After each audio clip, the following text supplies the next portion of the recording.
नमस्कार मित्रांनो, मी रसाळ sir physics शिका मराठीत या आपल्या यूट्यूब चॅनलमध्ये सर्वांचं हार्दिक स्वागत. आज आपण लास्ट ॲप्लिकेशन पाहणार आहे डिस्कचं.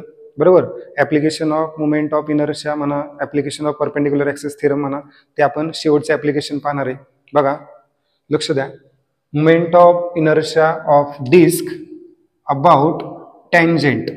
आता लास्ट पॉईंटमध्ये काय होतं, तर ही एक डिस्क होती आणि या डिस्कला इथे एक टँजंट आपण काढली. ती टँजंट प्लेनमध्ये होती.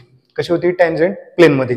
पण आता डिस्क आहे ती अशी आहे, ऍक्सिस हा सेंटर ऑफ मास मधून जाणारा असा आहे आणि इथं टँजंट आहे, सर्कम्फरन्स मधून जाणारा जो पॉइंट आहे. बरोबर का? सर्कम्फरन्सचा एक पॉइंट आहे, त्याच्यामधून जाणारा ऍक्सिस ऑफ रोटेशन हा कन्सिडर ॲज अ टँजंट. बरोबर, पण ही टँजंट काय आहे? प्लेनला परपेंडिक्युलर. मगाशी आपण प्लेन मध्ये घेतलेली, आता प्लेनला काय घ्यायची? परपेंडिक्युलर. म्हणून आपण लिहिले movement of inertia of disc about tangent perpendicular to its plane. Perpendicular to its plane. मग ही प्लेनला परपेंडिक्युलर ऍक्सिस आपण काढली. बरोबर. या डिस्कचं जे मास आहे काय? Capital M. डिस्कची रेडियस काय? Capital R. आता इथं आय ओ म्हणजे काय? लक्षात घ्या. Movement of inertia of disc about tangent. फक्त प्लेन मध्ये आहे का? आता नाही. About tangent perpendicular to plane. कसे आहे? Perpendicular to plane. बरोबर. आणि दुसरं काय सांगितलं आपल्याला? आयसी. आयसी म्हणजे, आता आयसी म्हणजे इथं आयडिया आहे का? आता नाही. Movement of inertia of disc about an axis of rotation passing through centre as well as perpendicular to its plane, not diameter. मग काय लिहिता येईल? Movement of inertia of disc about an axis of rotation passing through center of mass. passing through center of mass. आता या ठिकाणी तुम्हाला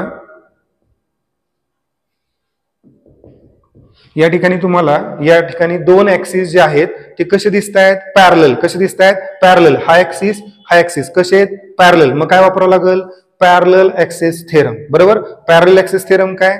movement of inertia of body about an axis is equal to the sum of its movement of inertia about an axis of rotation consider as centre of mass and the product of its mass and square of perpendicular distance between two parallel axes. That is, we can write IO is equal to IC plus MH square. Equation number 1. बरोबर. आता या ठिकाणी IC म्हणजे काय असणार आहे?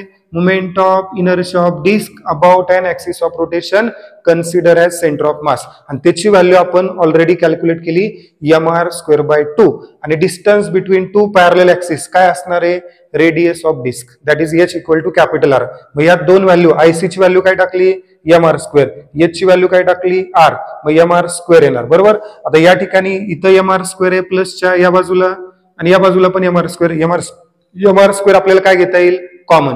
mr² जर common घेतलं तर इथं राहील 1/2 1/2 प्लस mr² इथनं कॉमन घेतलं, मग काय राहिलं? इथं काहीच नाही म्हणजे काय राहिलं? 1. 1/2 प्लस 1. 1/2 प्लस 1 म्हणजे काय? 1 आणि अर्धा 1.5. 1.5 म्हणजे 3च्या निम्मा म्हणजे 3/2 mr². मग IO इज इक्वल टू काय आलं? 3/2 mr². This equation 2 gives the movement of inertia of disc about tangent perpendicular to its plane. बाळांनो लक्षात घ्या, रिंगचे आपण किती ऍप्लिकेशन बघितले? 4. त्याच पद्धतीने डिस्कचे किती ऍप्लिकेशन पाहिले? 4. टोटल 4 आणि 4 8. आणि रॉडचे किती पाहिले? 2. बरोबर. लक्षात ठेवा, movement of inertia compulsory depend असतो ऍक्सिस ऑफ रोटेशन वरती. ऍक्सिस ऑफ रोटेशनची पोझिशन बदलली, मुवमेंट ऑफ इनर्शिया बदलतो. बरोबर. मग या ठिकाणी आपल्याला रिंग मध्ये 4 कंडिशन होत्या, डिस्क मध्ये 4 कंडिशन होत्या आणि रॉडच्या 2 कंडिशन, टोटल 10 कंडिशन आहेत. आणि स्पियर ची सुद्धा एक कंडिशन आपल्याला पाहायची आहे. लक्षात ठेवा, movement of inertia of disc about an axis of rotation passing through centre of mass, that is IC किती आहे? mr²/2. त्यानंतर आपण पाहिलं movement of inertia of ring disc about diameter किती आली व्हॅल्यू? mr²/4. त्यानंतर तिसरं काय? Movement of inertia of disc about tangent in its plane, ती किती आली? ती व्हॅल्यू आपली 5/4 mr².